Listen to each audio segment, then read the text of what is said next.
चलिए जी स्टार्ट करते हैं। तो ये मॉक टेस्ट 77 में जो भी डाउट है बताओ।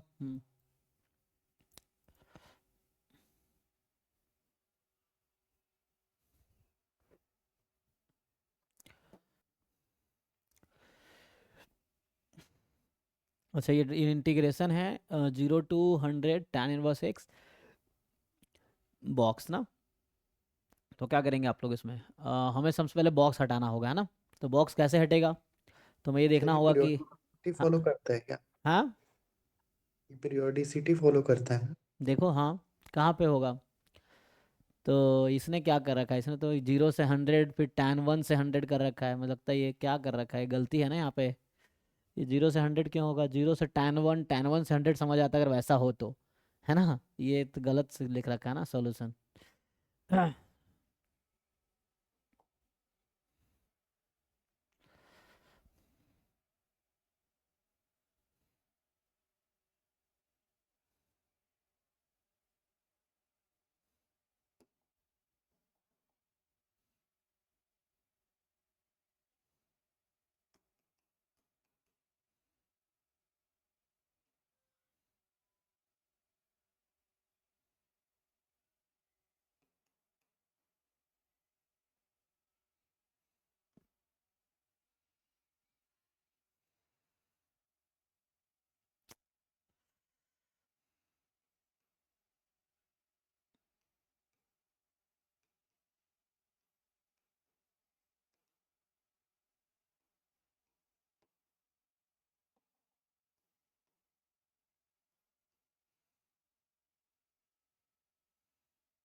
तो देखिए आपको ये समझना होगा कि जो tan इनवर्स एक्स है इसकी इंटीजर वैल्यूज क्या क्या मतलब वो होगी। कहने का मतलब ये है कि ये जो tan इनवर्स एक्स है ये 0 से 1 में कब होगी, एक्स की वैल्यू क्या होनी चाहिए।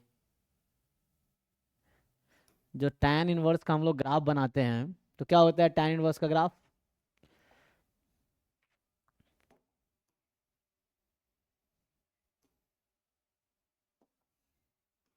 जो tan फंक्शन है आपका इसका डोमेन आर है और कोडोमेन भी आर ही है ना। लेकिन tan इनवर्स जो आपका होता है वो उसका जो डोमेन है वो होगा -π/2 से π/2।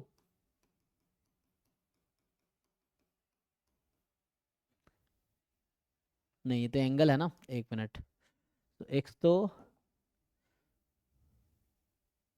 कोई भी रियल नंबर हो सकता है और रेंज जो है -π/2 से π/2, ये है ना जी। tan इनवर्स का एक्स का रेंज क्या होगा, tan इनवर्स एक्स तो एक एंगल है ना। तो एक्स की जो भी वैल्यूज डालेंगे इसका जो रेंज है -π/2 से π/2। तो मतलब ये first and fourth quadrant, first fourth and first quadrant.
कैसे ब्रेक करो भाई, तुमने ट्राई किया है हार्दिक, बताओ। इसमें मैं ये पूछ रहा हूँ, इसकी वैल्यू इंटीजर कब आएगी, इंटीजर पे ही ब्रेक होगा ना। बॉक्स एक्स को सर कैसे मुझे ब्रेक समझ ही करते नहीं आ हो। रहा कि सॉल्व कैसे करूं, मतलब ब्रेक करना नहीं आ रहा मेरे को। अगर मान लो ये एक्स होता तो क्या करते। सर तो 0 से 1, 0 से 2, मतलब हाँ, 1 अगर से 2 एक्स ऐसे ब्रेक एक्स करते स्क्वायर थे। होता तो क्या करते। तो इसकी फिर वैल्यू चेक करनी पड़ती। एक मिनट। एक्स स्क्वायर इंटीजर कहाँ है, क्या होता, 0 से कितना 1, 1 से √2, √2 से √3, इस तरीके से चलता। तो ठीक है मेनली सर। यही है ना कि इसकी वैल्यू हाँ। ब्रेक करनी है। तो यहाँ पे जो tan इनवर्स है, ये जो tan इनवर्स x है आपके पास,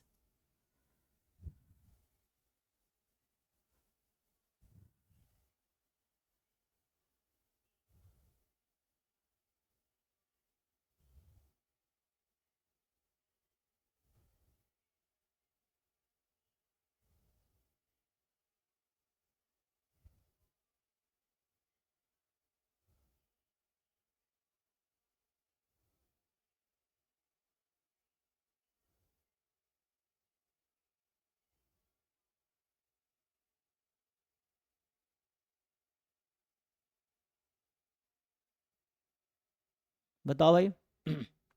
इसमें सिंपल ये है, ये पूछ रहा हूँ तुमसे कि tan इनवर्स x 0 से 1 में कब होगा, वही पूछ रहा हूँ। tan इनवर्स x का ग्राफ क्या होता है, यहाँ बना रहा था ना ये, तो ये होगा -π/2 से π/2 में रेंज होगा इसका। सर तो 0 से 1 के लिए तो 0 से π/4 में होगा।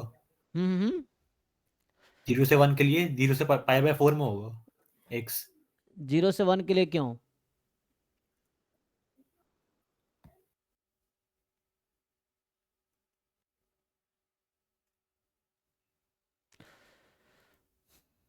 मुझे tan इनवर्स x का ग्राफ क्या होता है।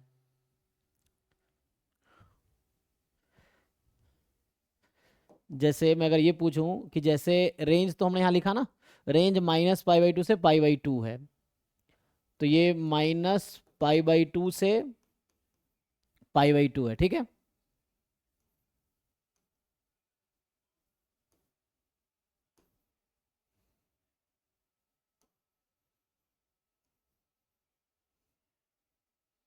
तो क्या होता है, 0 पे तो 0 होगा, और जब tan 90 इन्फिनिटी होती है, एंड ऐसा कुछ,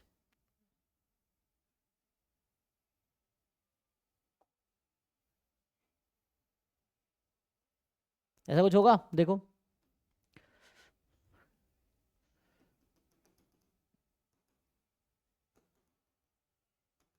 ये ग्राफ है tan इनवर्स x का। तो अब आपको बताना है कि tan इनवर्स कैसे ब्रेक करोगे। tan इनवर्स x -π/2 से, उसने क्या लिखा है tan इनवर्स x में, x की वैल्यू है -100 से 100, ऐसा कुछ है ना, 0 से 100 है, 0 से 100, ये 0 है और इधर 100 होगा। तो 100 पे tan की वैल्यू कितनी होगी, tan इनवर्स ना। तो जब x 0 से 1 है तो tan इनवर्स है ना, यहाँ 1, tan inverse 2, tan inverse infinity π/2, यही ना। तो इसको ऐसा ब्रेक कर लेते हैं, 0 से tan 1। तो देखो tan 1, मैं ये कह रहा था ना यहाँ पे कि ये वैल्यू कब होगी, तो tan इधर लगा देते हैं x, तो ये 0 से tan 1 हो जाएगा। फिर ये 1 से 2 कब होगा, tan इनवर्स x 1 से 2 में कब होगा, तो जब आपका, तो वैसा सिंपल है ये, जैसे हम अब कह रहे थे ना कि बॉक्स 6 को जैसे ओपन करेंगे वैसे ही हो जाएगा ये भी, कि सिंपली आप इसको ब्रेक करो, यहाँ पे 0 से tan 1, tan 1 से tan 2, एंड सो ऑन,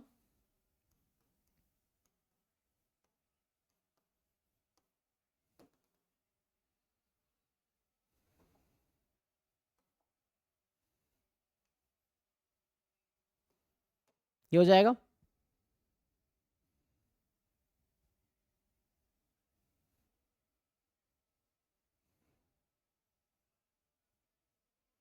बताओ क्या होगा जब x की वैल्यू, x की वैल्यू 0 से tan 1 में है, तो tan इनवर्स x क्या होगा, 0 से 1 में, और 0 से 1 में बॉक्स x की वैल्यू कितनी होती है, 0। तो ये 0 हो जाएगी।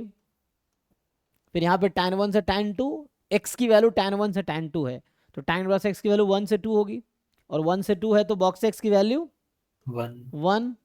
अच्छा हमें तो लिमिटेड है ना ये तो कहाँ तक जाना है, हमें लास्ट में जाना है 100 तक। लेकिन तो 100 10 में कितना होता है कैसे पता चलेगा?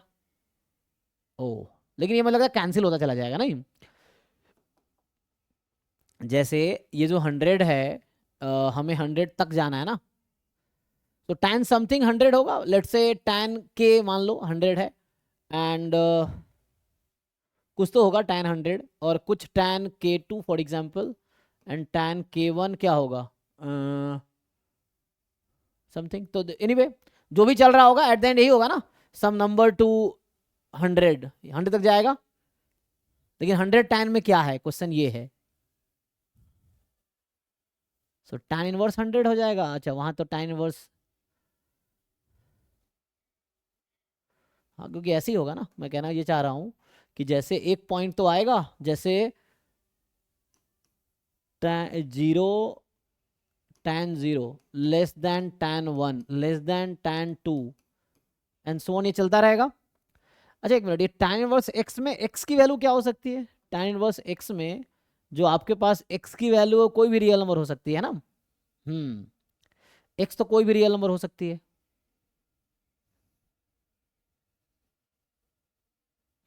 तो यहाँ पे मुझे ये देखना है कि ये जो 100 जहाँ पे है उस पे वैल्यू क्या होगी, ये नंबर क्या होगा, तुम्हें क्या लगता है व्हाट इज दैट नंबर?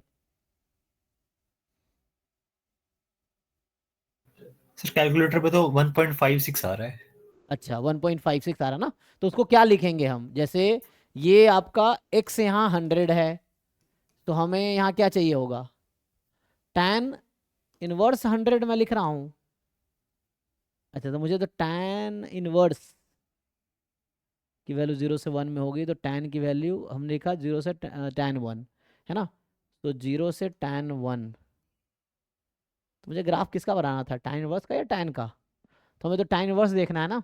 तो x 0 से tan 1 में है। ओ यहाँ पे लिखने में गलती हो रही है ना, क्योंकि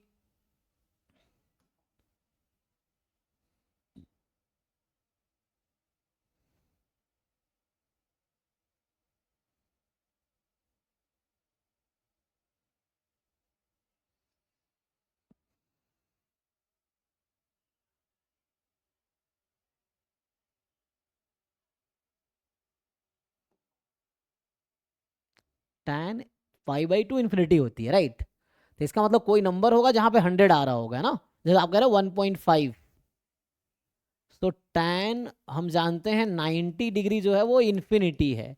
तो π/2 से कम ही कोई नंबर होगा जहां पे 100 हो रही होगी वैल्यू, यही ना। मतलब ये बोलना चाह रहा हूँ, मतलब tan कोई नंबर k है जहां पे 100 हो रही होगी, तो ये k क्या हो जाएगी, tan इनवर्स 100। अच्छा तो इसकी वैल्यू 1.56 आ रही है, अच्छा tan इनवर्स 100 की। ओके नो प्रॉब्लम, रुक जाओ। तो यहाँ से क्या हो रहा है, तो हम यहाँ लिमिट tan इनवर्स 100 कह रहे हैं ना। ओके ठीक है, अप्रॉक्स वही है। सो हम समझते हैं यहाँ पे, लेकिन मुझे तो x को ले जाना है 100 तक, ठीक है। तो यहाँ पे मैं जाऊंगा, जैसे मैं कह रहा हूँ tan के, अभी मान रहा हूँ tan के 100 है, या कुछ बोल दो tan के, ठीक है k1 ले लो 100 है, या tan k2 उससे पहले समथिंग होगा, है ना। ऐसे यहाँ पे tan समथिंग होगा, ये चलो k2 है, ये tan k1 है जो कि 99 हो रहा होगा किसी न किसी नंबर पे, मतलब पिछला number tan 2 tan 3 tan k2 से पहले, tan k2 के पहले जो नंबर है। लेकिन हमें तो tan वर्स x को देखना है कि ये इंटीजर कब होगी, tan वर्स x की वैल्यू इंटीजर कब होगी। ओ वो एक मिनट एक मिनट, तो tan इनवर्स कहाँ से कहाँ तक हो सकता है, tan इनवर्स 0 1 π/2 कितना होता है, 1 पॉइंट समथिंग ना, 1.57। यस ओ सर। अच्छा अच्छा, फिर तो मुझे y पे ब्रेक करना आसान हो गया। मैं कह रहा हूँ इसको हम ऐसा ब्रेक करेंगे, tan इनवर्स x 0 से 1 में होगा, ये tan इनवर्स तो इधर वैल्यू ले रहा है ना 1, फिर यहाँ 1.57 इधर 2 होगा। तो हमें तो tan इनवर्स को -π प्लस π/2 होगी। तो इसने लेकिन कह रखा है tan इनवर्स में, tan इनवर्स x की वैल्यू जो है यहाँ से यहाँ तक है, तो tan इनवर्स x 0 से 1 में है, ठीक है ना। तो यहाँ x क्या आएगा हमारा, x आया 0 से tan 1, यहाँ तक ओके है। अब ये नंबर tan 1 है, इज इट, ये नंबर tan 1 होगा ना, तभी तो इसका इनवर्स ले रहे तो 1 आ रहा है। तो ये नंबर कौन सा है जहां पे π/2 हो रही हो या तो ये जो 100 है ना, 100 है करस्पॉन्डिंग वैल्यू क्या आएगी। अच्छा यहीं से तो क्लियर हो गया, देखो जैसे 0 से 1 के बीच tan इनवर्स की वैल्यू कब है, जब x की वैल्यू 0 से tan 1 है। अगर x की वैल्यू tan 1 से 100 के बीच है तो what do you think tan inverse की वैल्यू कहां से कहां तक होगी? 1 से π/2। π/2 के बीच में। π/2 कितना है 1.57। हाँ सर, सो तो 1 पे आ जाएगी वो। 1 से 1.57। हाँ तो हमें ऐसे ब्रेक करना था एक्चुअली, तो इतना लंबा ना करते हुए हमारा है 0 से 100, ठीक जैसे उसने क्लियर कर रखा है। तो बॉक्स एक्स है tan इनवर्स x dx। अब ये 0 से यहां आ जाएगा, हमने क्या लेंगे tan 1, और अगला लिमिट जो होगा हमारा जो उसने कर रखा है वो सही है सॉल्यूशन, tan 1 to 100। ध्यान से देखो 0 से tan 1 जब x लेंगे तो tan इनवर्स 0 से 1 में है, और जब मैं tan 1 से 100 तक जाऊंगा, क्योंकि ये तो इन्फिनिटी पे जाके π/2 होगी, 100 पे तो π/2 से कम ही कोई वैल्यू होगी। हाँ सर। तो जब मैं यहाँ 100 पे जाऊंगा ना तो ये नंबर कोई 1 पॉइंट समथिंग होगा, 1.4 या 1.5 जैसे आप कह रहे हो ना उस तरह से। तो यहां से ये समझ आया कि 0 से यहाँ tan 1 से tan 100 जाना है, तो ये हो गया 0 0 हो गया, देख लो क्योंकि जब x 0 से tan 1 में है तो tan इनवर्स x 0 से 1 में है तो 0 हो गया। और जब x tan 1 से 100 है, जब x की वैल्यू tan 1 से 100 है तो tan इनवर्स x की वैल्यू कहां से कहां तक होगी 1 से 1.5 के अप्रोक्स, उस बीच में हाँ सर, तो 1 हो जाएगी फिर 1 वो। हो जाएगी। तो अब हो गया, इजीली हो गया, उतना लंबा जाने से पहले इसी में काम हो जाएगा ना। तो अब हो गया, इसको सॉल्व कर लीजिए जस्ट, तो इससे आ जाएगा। तो क्या आ जाएगा 0, एंड यहाँ से आएगा 100 माइनस tan 1, तब सही है देख लो। हाँ ठीक है, हाँ तो सर, ये सही ये है। हाँ आंसर। तो इतना करने के बजाय इसकी ज़रूरत नहीं थी, ठीक है ना। तो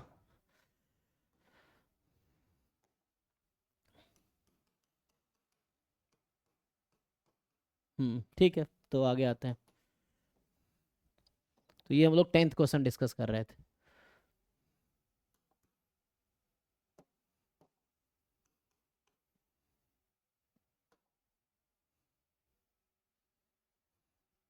$54, तो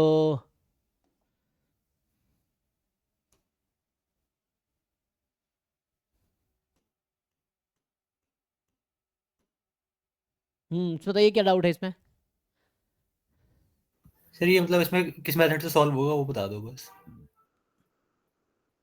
XOZ है, ये ओरिजिन है, ओ लिखना था, 0 लिखा है। तो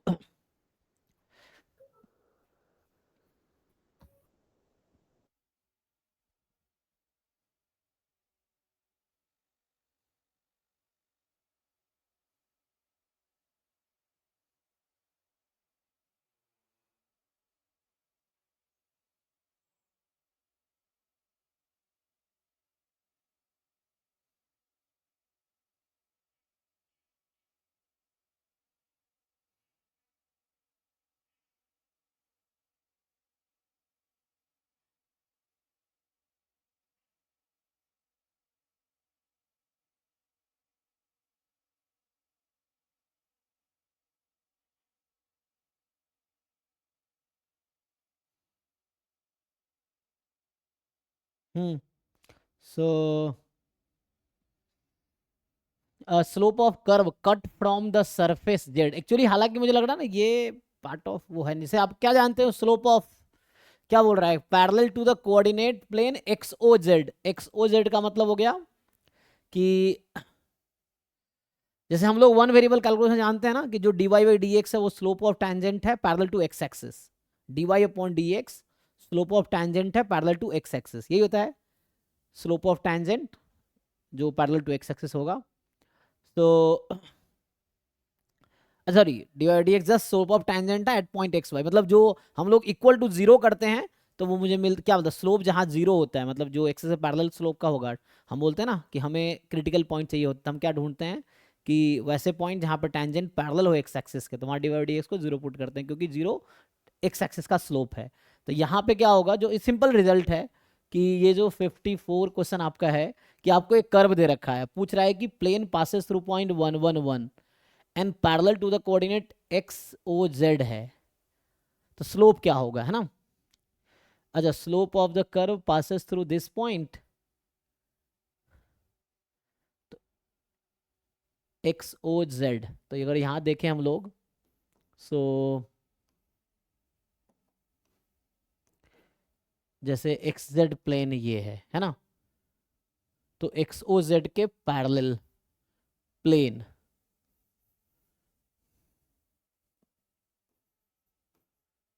तो यहाँ से क्या आएगा, slope of the curve this by plane through point 1 1 1, ये है वन, मतलब कोई पॉइंट होगा 1 1 1 इधर मान लो, तो ये 1 1 1 मान लेट से, and parallel to X O Z, slope of curve cut from surface this, इस सरफेस ग्राफ बनाना थोड़ा मुश्किल है, by plane through coordinate plane X O Z, slope of two variable calculus है हमारे पास, ये हालांकि वेक्टर कैलकुलस में आएगा, लेकिन फिर भी देख लो, इस तरह क्वेश्चन जैम में आए नहीं है, फिर भी ट्राई करो। मुझे लगता है इसका डायरेक्ट रिजल्ट होगा parallel to coordinate plane X O Z है, तो यहाँ इसने क्या किया, del Z upon del X निकाल दिया सीधा सीधा। सर सिलेबस में नहीं है मतलब? हाँ, ऐसा तो नहीं है सिलेबस में ये, क्योंकि ये वेक्टर कैलकुलस का पार्ट समझो वैसा हो गया, तो ये हमारे पास जैम एमएस में तो नहीं है ये, ठीक है ना, तो ये तो नहीं होगा कि आपसे वैसा पूछेगा टू वेरिएबल में, ये वन वेरिएबल कैलकुलस में वैसा, मतलब वेक्टर कैलकुलस में आता था उस तरह से, यहाँ पे ये नहीं आएगा, जैम एमएस में नहीं आएगा। फिर मुझे लगता है इसने क्या किया, यहाँ इक्वेशन कुछ और है, वहाँ ग्राफ कुछ और लिखा है, इक्वेशन कुछ और आ रहा है, क्या किया है, intersect the this parallel to plane this X O Z intersect surface is this, तो जैसे अगर आप ये देखो यहाँ पे कि कोई कर्व जो कि पैरेलल है, cut from the surface this through plane through point this and parallel to coordinate axis X O Z, इसमें क्या होगा, एक्स ओ जेड में क्या होता है, मतलब एक्स जेड प्लेन हो गया ना, एक्स ओ जेड का मतलब एक्स जेड प्लेन, तो एक्स जेड प्लेन में क्या होता है, वाई की वैल्यू जीरो होती है, यही ना, तो जो एक्स जेड प्लेन में होगा वाई की वैल्यू जीरो होगी, तो बोल रहा है एक्स जेड प्लेन को पैरेलल से कट कर रही है ऐसा। तो एक्स जेड प्लेन में अगर वाई को जीरो रख दोगे तो क्या आ जाएगा, वाई को आप जीरो रख दो, तो यहाँ ई एक्स स्क्वायर लिखा, वहाँ 3x² है। सर शायद 3 होगा, इसमें सॉल्यूशन में y को 0 डाल के बस डेरिवेटिव कर दिया उसका। हाँ हाँ हाँ, वही, मतलब वाई को जीरो डाल दिया क्योंकि एक्स जेड प्लेन में है, और जस्ट वाई को जीरो रखा, फिर del Z upon del X कर लिया, मतलब जेड है ना, ये हो गया कि del Z upon del X slope of curve हो गया, क्योंकि ये 3D में है ना, तो यही कुछ किया, वाई बराबर जीरो,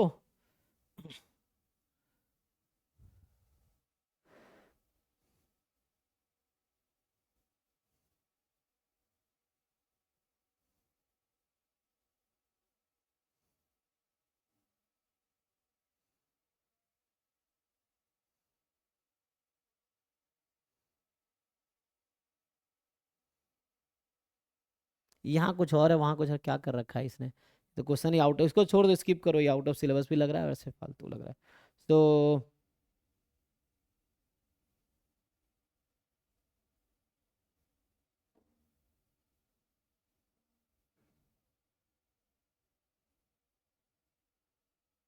है ना, वैसे मुझे लग रहा है यही किया है, फिर बाद में del Z upon del X निकाल दिया है, जो भी आया था, यहाँ ई की जगह या तो 3 होगा, और यहाँ -6 की जगह -2 होगा, यहाँ क्या कर दिया है, 3x² -2, यहाँ कुछ और लिख रहा है। अच्छा, plane y is equal to 1 parallel to plane, अच्छा y को 1 रखा है शायद, तो यहाँ intersect surface in curve this,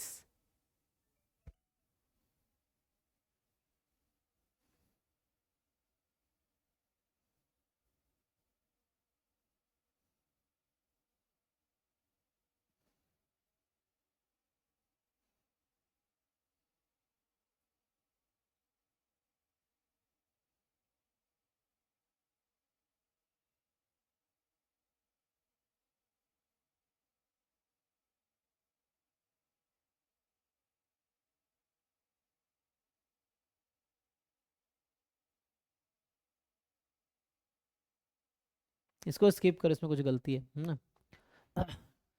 55 में क्या है, तो बताइए 55 में क्या है, इसमें क्या डाउट है आपको?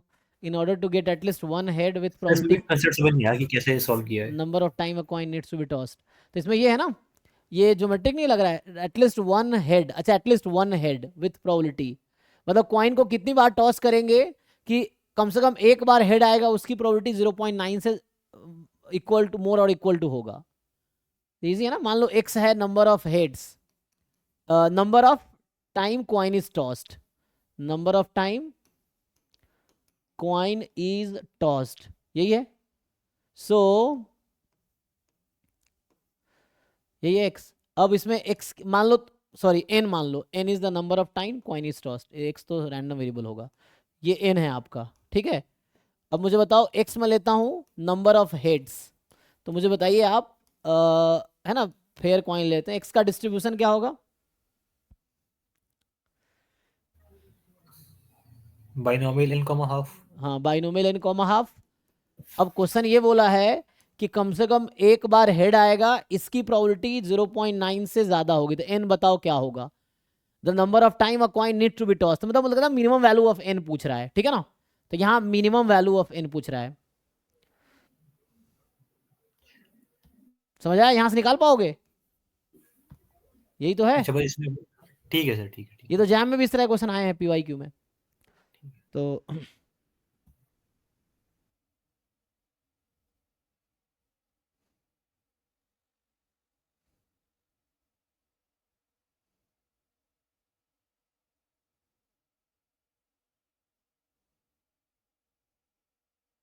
मिनिमम होगा, है ना, तो एटलीस्ट कितनी बार, है ना। नेक्स्ट में क्या है आपका 60, तो 60 में जो है, हम्म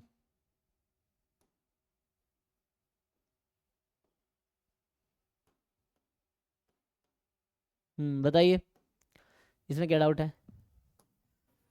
सर इसमें जो ये प्रोबेबिलिटी है बाइनोमियल डिस्ट्रीब्यूशन की, ये कैसे निकाली, या क्वेश्चन में कुछ मिसिंग है? अच्छा, there are 6 students living in suite in Harvard house, if we assume their CGPA to be independent, what is the probability that at least one of them has CGPA below 3? नहीं नहीं, question में कुछ missing, 6 student तो ठीक है, और ये probability क्या है, P क्या है? P तो नहीं दिया है क्वेश्चन में ना, हाँ ये मिसिंग है क्वेश्चन में कुछ, ये पूरा क्वेश्चन तो नहीं है। एटलीस्ट वन ऑफ देम समझ आता है कि टोटल 6 स्टूडेंट है, x is number of student who get, अच्छा CGPA कितने में से, so number of student, number of, है ना, नंबर ऑफ सक्सेस, तो सक्सेस यहाँ पे हो गया, है ना, यही होता है ना नंबर ऑफ सक्सेस, सक्सेस का मतलब यहाँ पे है कि जिसका CGPA क्या है, 3, below 3, has a CGPA below 3, तो below 3, number of student having CGPA below 3, तो यहाँ होगा number of student having CGPA below 3, यही है। तो ये पूछ रहा है x more than equal to, at least बोला है ना, at least one of them, at least one, हाँ तो यही मोर देन इक्वल टू 1 क्या आएगा, तो अब x बाइनोमियल होने के लिए तो ये होना चाहिए 6 कॉमा प्रोबेबिलिटी क्या है,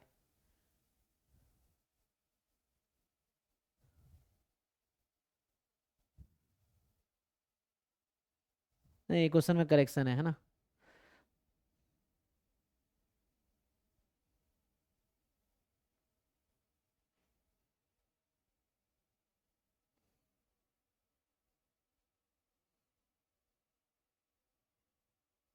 इसमें इंफॉर्मेशन मिसिंग है, ठीक है ना, तो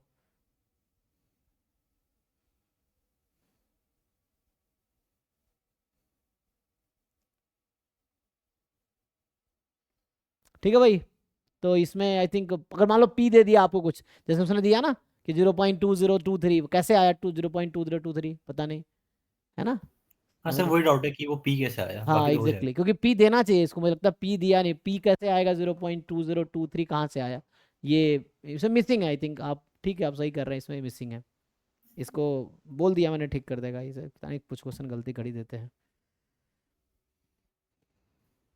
और सर जैसे ये वाले मॉक टेस्ट में ना बहुत सारे थ्योरी क्वेश्चन थे, तो ऐसे क्वेश्चन भी आ सकते हैं पेपर में? थ्योरीज, अच्छा, तो हो सकता है जो थ्योरम्स हैं उसको बेस्ड क्वेश्चन बना, जैसा बनाते हैं कई बार नहीं आता है ना। थ्योरी नहीं, जैसे कि क्वेश्चन थे कि वन सैंपल का स्कोर टेस्ट को क्या बोलते हैं, और नहीं नहीं, उस तरह क्वेश्चन नहीं आएगा, अगर वैसा है तो इरेलीवेंट बहुत है, सारे क्वेश्चन थे।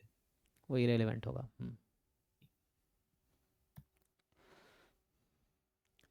ठीक है जी, और कुछ किसी को कुछ पूछना है?